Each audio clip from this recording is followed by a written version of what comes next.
vous êtes en couple et vous avez connu les rapports sexuels, pourtant vous êtes chrétien. Et finalement, la femme décide de pratiquer l'abstinence après avoir mûri et grandi dans la rencontre avec Dieu. Qu'est-ce que tu vas dire? Ou vice-versa, si c'était l'homme qui décidait de ne plus avoir des rapports sexuels, qu'est-ce que tu vas dire? Pourtant, tu as déjà goûté et que tu as aimé.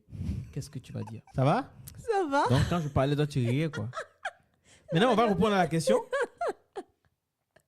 Maintenant, mets-nous dans le contexte, puisque c'est toi qui as emmené le sujet. Oh, mais c'est toi qui as introduit. Oui, j'ai introduit parce que je voulais introduire. Oui, en fait, c'est deux personnes qui sont en train de marcher ensemble. Ça fait quelques mois qu'ils sont en couple.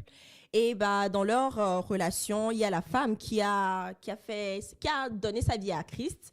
Donc, du coup, dans cette nouvelle démarche avec Dieu, elle veut maintenant être sainte. Vraiment pratiquer l'abstinence, marcher dans les voies du Seigneur, dans ce que Dieu demande, d'aller jusqu'au mariage avant d'avoir des rapports sexuels, avoir des enfants et tout ça. Donc, elle ne sait pas trop comment introduire ça vis-à-vis de son homme. Elle ne sait pas comment lui dire pour ne pas gâcher la relation, pour ne pas, tu vois, non, pour ne pas du jour au lendemain lui couper le plaisir. Donc, voilà. Donc, tu es homme en plus, donc... Moi, j'ai une question déjà. Est-ce que, déjà, quand tu as connu la rapport sexuel, est-ce que tu peux devenir vierge encore? Oh, on ne peut pas devenir vierge physiquement. Mais c'est vrai. Mais physiquement, tu ne peux pas devenir vierge. Mais Okay. comme on le dit dans la parole, quand tu donnes ta vie à Dieu, quand tu connais une nouvelle naissance, tu n'es plus l'ancienne. Les anciennes choses sont passées, donc tu es devenu une nouvelle personne en Christ. Donc Dieu, il te lave. Le Seigneur, il te lave de tous tes péchés. Donc, ce qui fait Devant que maintenant, lui, tu n'es plus... Voilà, devant lui, tu es clean en fait. Des rapports, tu as demandé pardon, c'est bon, c'est fini. Là, Oui, c'est mais bon. moi, oui, mais je ne refuse pas. Mais ça, ça ne refuse pas... Je ne sais pas refuser, mais... Ça ne supprime pas le fait qu'elle a eu déjà connu le sexe. Non, ça, personne ne va donc, dire ça. du coup, Mais si elle a déjà connu, pourquoi non. C'est comme dire à un voleur qui a déjà volé plusieurs fois, il arrête maintenant, il dit, je ne vais plus voler. Mais toi, tu lui dis, bon, vu que tu as déjà volé, pourquoi ne plus continuer? Non, comment tu vas comparer Non, c'est la même chose. Mais le voleur, il a volé quelqu'un qui n'était pas d'accord. Voilà. Le sexe, ils ont eu ensemble, c'était deux personnes qui étaient consentantes. Oui, mais le sexe avant le mariage, on sait tous que c'est pas bien. Ou bien? Donc, voler... Elle a les arguments aujourd'hui. Mais c'est ça. Bon, alors, pour répondre à la question, honnêtement, moi, je me mets à la place de cet homme-là. Hein? On était deux, tout allait bien, il n'y avait pas de soucis, on a eu des rapports sexuels. Du jour au lendemain, tu me coupes ça comme ça. Ah, ça va être chaud, c'est pas possible.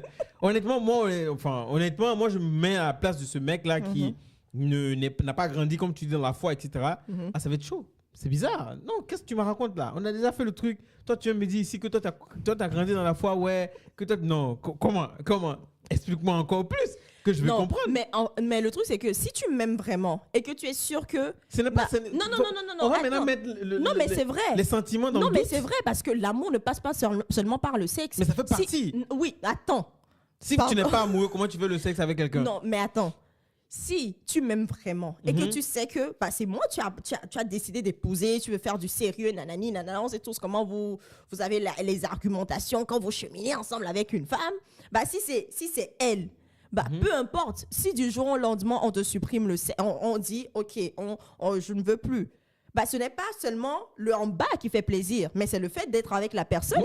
C'est le fait de passer du temps avec la personne. On a dit qu'un homme, ou l'homme, ce qui est important chez l'homme, c'est quoi? La bouche, le bas-ventre, et puis l'argent. Donc, si vous cheminez ensemble, tu dis, ce n'est pas seulement que le bas qui est le plaisir, mais déjà, c'est déjà consommé. Donc, allons en même temps avec... Non. Mais qu'est-ce que... Non. Donc, ça veut dire que tu es en mesure de te séparer de la fille. Il y a des gens qui sont en mesure de se séparer de la fille. Mais moi, je te pose la question. Tu me poses la question. Moi, je me mets dans la situation de cette personne-là qui ne connaît pas, qui ne connaît pas vraiment Dieu, qui ne chemine pas vraiment avec Dieu.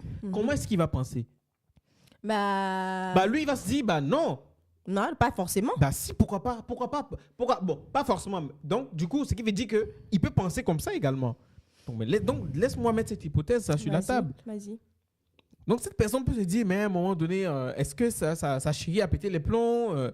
Qu'est-ce qui se passe pour que tu puisses t'abstenir? S'il ne comprend pas le fait que quand tu as demandé pardon à Dieu, tout est revenu à zéro et que tu veux vraiment être dans ce truc-là, qui ne comprend pas? Il va buter devant une chose pour se dire, non, tu ne peux pas me faire ça. Et lui, il va se dire, non, moi, j'ai droit à ça. Tu vois? Il va se dire, non. Et il peut aller à se dire, est-ce qu'elle les rigole ou pas? Est-ce qu'elle est sérieuse ou bien est-ce qu'elle va... Il y a des gens qui peuvent mettre beaucoup d'histoires dans leur tête. Tu vois, ça peut conduire à une rupture. Ça, c'est clair. Oui, ça peut. Il y a une probabilité dans ça, mais bien sûr. Donc, oui, je suis d'accord avec toi qu'il y a une probabilité, mais en fait, le truc, c'est que premièrement, quand on se met ensemble, tu vois, quand on commence par sortir ensemble, quand tu m'as dragué, quand on se met en couple et tout, la première des choses, c'est pas, on ne pense pas d'abord au sexe, mais c'est arrivé après. Mais c'est vrai. Donc c'est pour ça qu'on dit que la femme et l'homme, c'est totalement différent. Tu peux être amoureux regarde, je veux te dire quelque chose. Tu peux être amoureux d'une personne par la beauté physique, par la beauté intérieure de la personne. Le sexe, c'est un bonus, c'est un plus. Et il n'y a pas cet homme qui va te dire que... Donc, si c'est un plus, donc ça veut dire... Non, attends, ce que je dis, c'est un plus, c'est qu'il n'y a pas cet homme qui va se dire que c'est vrai que je t'aime. Je suis fou amoureux de toi. Mais... ce qui est en bas de toi, là-bas, là, je ne touche pas. Il y en a. Jamais de la vie, quoi. En fait, c'est il y en a qui se marient. Non, ce que je vais dire, c'est que un homme, quelqu'un ne peut pas être amoureux d'une personne et puis se dire que ce n'est pas le bas seulement qui fait l'amour, qui fait, comme on appelle, le sentiment amoureux, etc. Mais, donc, du coup, ce qui veut dire qu'on peut supprimer ça, mais il va toujours être avec sa femme. Ou on peut supprimer ça et la femme va toujours être avec son homme. C'est ce que je comprends dans ce que tu dis. Mais non. Même si, quand tu dis que l'amour ce n'est pas seulement... Non, je dis qu'on commence par sortir ensemble. Quand tu viens me draguer en premier, est-ce que c'est d'abord parce que tu as eu dans ta pensée qu'on va faire... Voilà, tu vois. Moi, c'était un cocktail. Physique, comportement, et puis ça aussi. Et non, qu'on se dise la vérité. Ça fait partie de l'amour. Oui, mais ça veut dire que le fait de sortir avec moi, de me demander si je veux sortir avec toi, c'est pas d'abord en premier ça que qui va être mis sur la table avant. Non, c'est pas ça qui est mis sur la table. Mais pour arriver là-bas, il faut commencer là-bas. Oui, mais ça veut dire qu'on peut aussi s'en passer, se dire qu'on va se retenir jusqu'au mariage. Si vous avez commencé. Si vous avez commencé sans ça. Sans ça, c'est plus simple, c'est plus facile de cheminer sans avoir... Si c'était qu'ils n'avaient pas connu le sexe, moi je trouve que ça pourrait être simple et facile d'arriver parce que cet homme va se dire oui, il sait qu'il est fan de la go, mais il y a quelque chose qui manque. Il va tenir jusque là-bas. Moi je te le dis. Mais si du moment où vous avez déjà goûté à plusieurs reprises et que du jour au lendemain, toi tu te lèves pour dire que le Saint-Esprit t'a dit et que toi, ça va être un sujet de débat qui va jamais finir. Mais, je te jure. Mais si on prend par exemple notre cas, à nous. Quel cas?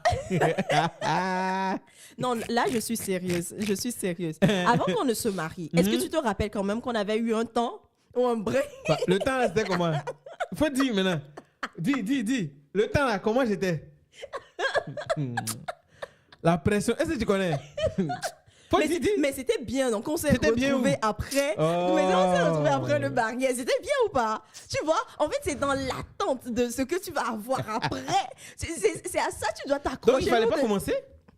Mais il fallait pas miroiter. Non, le truc, c'est que personne ne sait, en fait. Des fois, tu vois, quand on commence par faire quelque chose, des fois, c'est parce qu'on n'a pas cette maturité, cette conscience spirituelle qu'on devrait avoir normalement. Là, je parle vraiment pour les chrétiens et tout. Hein. On n'a pas vraiment cette notion, cette sensibilité spirituelle qu'on devrait normalement avoir. C'est vrai, nos parents nous disent ne fais pas ça avant le mariage et tout ça. Mais on n'a pas la profondeur de ce qu'on est en train de nous dire, tu vois. Donc, on tombe dedans. Mais quand tu tombes dedans et après, tu fais ta rencontre avec Dieu, donc, du coup, si par exemple, elle est dans cette situation et que aujourd'hui son homme n'est pas d'accord, qu'il se sépare. Point. Oui, ça peut amener quand même à la séparation. Donc, elle se sépare. Mais ça va faire mal quand même. Peut-être que c'est pas lui qui est fait pour elle. Ça, c'est vrai. Ou peut-être qu'elle passe à côté de son vrai homme, là. Oh! Mais c'est vrai, qu'est-ce que tu en sais? Tu connais l'avenir? Oh non. Si c'est son vrai homme, moi, je suis sûre que ce n'est pas à cause du fait qu'elle décide avec l'approbation de son Seigneur et son Sauveur. Mais c'est vrai. Mais il y a des gens qui sont séparés, qui sont retrouvés, non? Ah oui. Donc du coup, c'est son vrai homme. Peut-être qu'elle laisse. Il y a des gens aussi qui ont laissé passer leur vrai homme ou leur vraie femme. Qu'est-ce que tu en sais? Qui ont marié des gens et puis ils sont jamais heureux, ils vont vivre comme ça? Ça existe? Non, mais c'est vrai ce que je dis. Mais c'est la vérité. Mais c'est la vérité. Ok, mais tu m'as choisi, non? Ben oui. Non, tu m'aimes, non? Ben oui. On n'est plus dans cette histoire, on n'est plus. Tu es sûr que c'est moi, non? Non, oui. Par rapport à ce que tu as dit là. Sûr. Tu n'es pas malheureux? Non. Tu es heureux? Bien bon. Bien bon. Okay. Bon, revenons à notre sujet. Oui. Moi, franchement, je pense que de la même manière qu'elle a pris la décision, elle doit en parler. Ça, elle ne doit pas cacher parce que ça doit devenir vraiment bizarre. C'est comme si tu tentes la personne, mais au final, tu ne veux pas lui donner parce que si, parce que ça. Mais il faut en parler. Et moi, je dirais vraiment, demande au Seigneur de convaincre. Hein, donc, l'abstinence, ce n'est pas seulement que le sexe. Quoi? Même les petits bisous, il ne faut pas faire. Oui, c'est ça. Aïe. Ah oui, c'est ça. Même les moments intimistes entre les deux, bah, il ne faut plus, en fait. Donc, quand tu me dis que ce n'est pas seulement le bas, il y a une manie, il y a autre... Comment on va vivre ça? Genre, on se voit, salut, je suis amoureux, donc on va lire les cantiques des cantiques ensemble. Non, en fait, le truc, c'est qu'il ne faut plus rester vraiment à deux dans des situations qui peuvent amener à ça, tu vois. Genre, ça sera du coup, ne plus aller chez le gars ne va plus venir chez toi, ne plus aller dans des lieux intimistes où vous allez vous frôler et puis, ça va arriver des désirs et tout. Il faut forcément que les gens soient à côté de vous, tu vois. Quand on se quitte quelque part, quand on va au ciné, on se quitte, chacun rentre chez lui et puis c'est tout. Mais c'est vrai. D'accord. Tu vois? Non, je refuse pas. En tout cas, ça reste quand même... moi, je suis d'accord que je ne refuse pas. Les gens peuvent pratiquer l'abstinence, c'est leur choix, en fonction de leur foi, etc. Moi, en tout cas, honnêtement, je trouve que c'est la meilleure des solutions. Quand vous ne connaissez pas, le sexe... Pardon? Faut m'énerver ici. Quand, en fait, tu n'as pas découvert quelque chose, ça ne te tente pas. Ouais. Parce que c'est quand tu commences à découvrir qu'il y a forcément la tentation. Quand vous deux, vous êtes là et que vous n'avez jamais connu ça, c'est plus facile. C'est vraiment plus facile. Parce que le diable peut vous tenter, mais comme vous n'avez pas connu ça, la tentation ne va pas aller trop loin. Vous allez résister. Vous pouvez ne pas résister, mais c'est fort probable que ceux qui ont déjà connu ça, la tentation, ça va te rappeler les moments. Surtout pour les hommes. Hein. Moi, je précise. Donc, surtout pour les hommes. Si vous avez fait le choix, moi honnêtement, je vais dire clair, si vous avez fait le choix de pratiquer l'abstinence, allez jusqu'au bout. Oui. C'est votre choix. C'est selon votre foi. C'est comme vous voulez. Mais commencer, pratiquer l'abstinence et puis après, trébucher, ça va être très difficile de se relever. Mais ce n'est pas impossible. Il faut prier et que cela se fasse, tout simplement. Mais moi, je dirais ça. Et en plus, le truc, c'est qu'aujourd'hui, à force pour certaines personnes qui ont connu beaucoup de partenaires avant de se marier, souvent, je pense que souvent, certaines personnes, des fois, peuvent se permettre de faire des comparaisons. Tu vois? Et là, c'est un peu c'est compliqué. C'est pour ça, je me rappelle, il y a un humoriste qui disait que si un homme a eu beaucoup de rapports avec beaucoup de femmes différentes, il connaît les différentes manières de faire l'amour. Donc, du coup, quand toi, tu viens, il va trouver que toi, tu n'es pas, et tu n'es pas bien ou tu n'es pas correct quand tu fais les rapports, tu ne le satisfais pas. Mais c'est parce qu'il a découvert d'autres personnes. S'il n'avait pas découvert, tu allais être l'unique. Il n'allait pas comparer. Et il allait apprécier. En fait, c'est ça le truc. La religion, permet de pouvoir ranger une vie, en fait. Ranger ta vie correctement, tu vois. Et donc, il y a certaines personnes qui me disent non, oui, mais il fallait qu'il découvre. Il allait passer à côté de quelque chose. Non. Ce n'est pas ça. C'est pas ça, du tout.